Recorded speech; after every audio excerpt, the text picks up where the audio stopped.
Ang nakaraan, nalaman na ni Carlos ang buo niyang pagkatao, nagalit siya at naglayas, at nakilala niya si Mark, dahil magulo ang kanyang isipan ay sumama siya rito.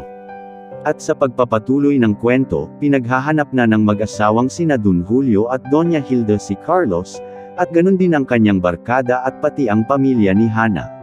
Sa kabilang dako ng kwento, may nakapagsabi na kina Joselito kung saan nakatira ang kanyang kakambal at masaya ito ng kanyang malaman, hindi pa niya mapuntahan dahil nakaschedule pa ang operasyon ng kanyang ama, hingid sa kaalaman ng lahat ay nasa peligro na ang buhay ni Carlos.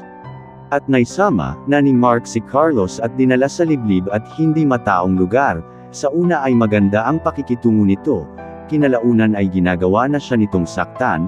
Kapag hindi nagagawa ang ipinag-uutos sa kanya, hindi siya makakawala dahil pinagbantaan siya na papaslangin sa oras na tumakas.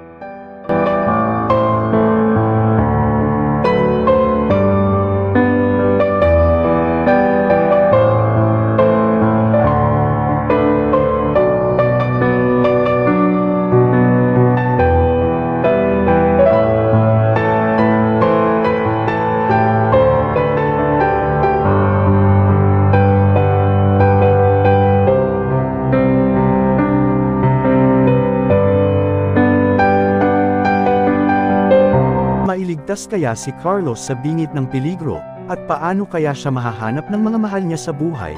Abangan sa kwentong Minsan Lang Kitang Iibigin sa panulat at kathang-isip ni Batang Rider.